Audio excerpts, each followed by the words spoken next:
इतिहास का अकेला वो इंसान था जिसे विश्व विजेता के तौर पे याद किया जाता है। अलेक्जेंडर द ग्रेट पहला इंसान जिसने पूरी दुनिया को जीतने का सपना देखा था, जिसने अपनी ज़िंदगी में कभी कोई युद्ध नहीं हारा और भारत में जिसे हम सिकंदर महान के नाम से जानते हैं। इस वीडियो में आप उसी सिकंदर महान के बारे में 23 ऐसी बातें जानोगे जो शायद ही आपको मालूम होगी, इसलिए वीडियो को आखिर तक ज़रूर देखना। नंबर 23। अलेक्जेंडर नाम ग्रीक भाषा के दो शब्दों से मिलकर बना है। पहला है अलेक्जिन जिसका अर्थ है टू प्रोडक्ट, दूसरा है एंडोरस जिसका अर्थ है मैन। अलेक्जेंडर का मतलब है प्रोडक्टर ऑफ मैनकाइंड यानी मानवता का रखवाला। नंबर 22। अलेक्जेंडर द ग्रेट को दुनिया के 100 सबसे प्रभावशाली लोगों में गिना जाता है। उनको अलेक्जेंडर थर्ड या अलेक्जेंडर मैसिडोनियन के नाम से भी जाना जाता है। अलेक्जेंडर मैसिडोनिया का शासक था। मैसिडोनिया प्राचीन ग्रीस में एक साम्राज्य था। नंबर 21। यह कहा जाता है कि जिस दिन अलेक्जेंडर पैदा हुए थे उसी दिन किसी ने टेम्पल ऑफ आर्टेमिस में आग लगा दी थी। यह किसने किया और क्यों किया, इसके बारे में इतिहास में ज़्यादा जानकारी नहीं है। टेम्पल ऑफ आर्टेमिस दुनिया के 7 अजूबों में से एक माना जाता था। नंबर 20। अलेक्जेंडर को हेट्रोक्रोमिया इरिडियम था जिसकी वजह से उसकी दोनों आंखों का कलर अलग अलग था। नंबर 19। अलेक्जेंडर द ग्रेट दुनिया के सबसे महान फिलोसफर में से एक अरस्तु के स्टूडेंट थे। जब अलेक्जेंडर 13 साल के थे तो उनके पिता ने उनके लिए अरस्तु को चुना था। अरस्तु की दी गई शिक्षा के बदले फिलिप ने अरस्तु के घर को फिर से बनवाया था, जिसे कई साल पहले फिलिप ने ही हटवा दिया था। अरस्तु ने अलेक्जेंडर को 3 साल तक पढ़ाया, तब वो 16 साल के हो गए थे और उस समय अलेक्जेंडर के पिता की हत्या हो गई और अलेक्जेंडर मैसिडोनिया की गद्दी पर बैठा।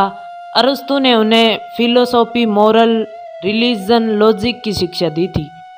नंबर 18। सिकंदर अपनी मृत्यु तक दुनिया की लगभग आधी भूमि को जीत चुका था, जिसकी जानकारी प्राचीन ग्रीक के लोगों को दी थी। इसके बाद वो सिर्फ ब्रिजरी के 5% हिस्से को जीत पाया था। नंबर 17। कुरान शरीफ में एक बादशाह दुलकरनैन की कहानी आती है। बहुत से इतिहासकारों का ये मानना है कि ये कहानी अलेक्जेंडर की ही है। मतलब कुरान में दुलकरनैन की कहानी में जो जिक्र आता है वह शायद सिकंदर का ही है। नंबर 16। अलेक्जेंडर अपनी पहली जीत से लेकर अपनी मृत्यु तक अपराजित ही रहा। वो किसी से नहीं हारा। उसकी मिलिट्री और स्ट्रेटेजिक आज भी दुनिया भर की एकेडमी में पढ़ाई जाती है। नंबर 15। अलेक्जेंडर के सेक्सुअलिटी को लेकर कुछ कॉम्प्रोमाइज़ है। कुछ हिस्टोरियन ने उन्हें बायसेक्सुअल बताया है। रोमन एरा की राइट एथेनियस ने इस बारे में लिखा था। नंबर 14। अलेक्जेंडर की 3 पत्नियां थी, रोक्सेना, बारसिन और बेरिसिटिस। नंबर 13। अलेक्जेंडर अपनी पत्नी रोक्सेना से जब पहली बार मिला था तो उसे देखते ही उसे प्यार हो गया था। नंबर 12। अलेक्जेंडर के 2 बेटे थे, हिरेक्लिस और अलेक्जेंडर फोर्थ। अलेक्जेंडर की मृत्यु के बाद उन दोनों बेटों की हत्या कर दी थी। नंबर 11। पर्शिया पर जीत हासिल करने के बाद सिकंदर को लगा कि वो पर्शिया के लोगों की तरह रहेगा तो उसे वहाँ राज करने में आसानी होगी और इसलिए उसने वहाँ के लोगों और राजाओं के पहनावे को अपना लिया और वहाँ के लोगों को अपनी आर्मी में भी शामिल कर लिया। वहाँ रहकर उसने वहाँ के कई ट्रेडिशन को भी अपनाया। नंबर 10। सिकंदर को कांटे की टक्कर भारत के राजा पोरू ने दी थी। इतिहासकारों ने राजा पोरू को पोरस का नाम दिया था। सिकंदर की विजय रथ को रोकने में राजा पोरस ने अहम भूमिका निभाई थी। उसने सिकंदर की सेना के मन में डर पैदा कर दिया था और सिकंदर को भारत से वापस लौटने पर मजबूर कर दिया था। नंबर 9। सिकंदर के पास ब्यूसफेरस के नाम का एक घोड़ा था जिससे वो बहुत प्यार करता था। जब सिकंदर पंजाब में आया तो वहाँ उसके घोड़े की मृत्यु हो गई।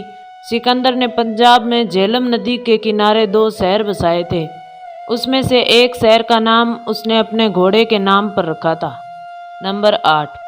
प्लूटार्क जो कि एक ग्रीक इतिहासकार थे, वो अपनी book lives of the nobles Grecians Roman में लिखते हैं कि अलेक्जेंडर के शरीर से बेहद सुखद महक निकलती थी। उसकी बॉडी से इतनी खूबसूरत महक आती थी कि वो उनके कपड़ों को भी सुगंधित करती थी। नंबर 7, दुनिया के किसी भी हिस्से को जीतने के बाद सिकंदर वहां एक नया शहर बसाकर वहां अपनी खुशी सेलिब्रेट करता था। दुनिया के लगभग 70 शहरों को उसने अपना नाम अलेक्जेंड्रिया दिया था। नंबर 6, अलेक्जेंडर ग्रीक के कवि होमर से बहुत इंस्पायर था। वो होमर की पोइम इलेट को बहुत शौक से पढ़ता था। यह बुक उसको उसके गुरु अरस्तु ने दी थी। अलेक्जेंडर उसे हर रोज पढ़ता था, यहाँ तक कि वो अपने कैंपेन में भी अपने साथ रखता था। नंबर 5, 323 बीसी में अलेक्जेंडर की मौत बिलोन में हुई थी, उसी शहर में जिसे वो अपनी राजधानी बनाना चाहता था। नंबर 4, अलेक्जेंडर की मौत दुनिया की सबसे बड़ी मिस्ट्रीज में से एक है। उसने महज 32 साल की उम्र में दुनिया को अलविदा कह दिया था और उसकी मौत कैसे हुई इस बारे में कोई कुछ नहीं जानता। कुछ इतिहासकार कहते हैं कि अलेक्जेंडर को जहर दिया गया था और कुछ कहते हैं कि मलेरिया की वजह से उसकी मौत हो गई थी। नंबर 3, अलेक्जेंडर की मौत बिलोन में हुई थी, लेकिन उसको कहाँ दफनाया गया इस बारे में बहुत ज़्यादा विवाद हुआ और आखिर में इजिप्ट के शहर अलेक्जेंड्रिया में दफनाया गया। यह शहर अलेक्जेंडर ने ही बसाया था। अलेक्जेंडर की बॉडी को एक पत्थर के ताबूत में रखा गया। उस ताबूत को शहद से भरा गया उसकी बॉडी को गलने से बचाने के लिए, और उसके बाद इसे इजिप्ट में लाया गया।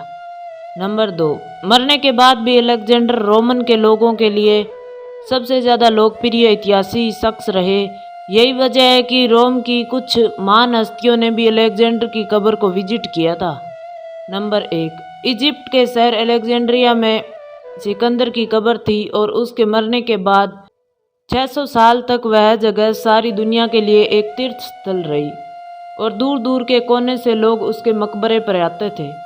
4th सेंचुरी के बाद सिकंदर की कब्र कहाँ गायब हो गई किसी को पता नहीं। सो आज की वीडियो में इतना ही। वीडियो कैसी लगी कमेंट करके ज़रूर बताना। धन्यवाद।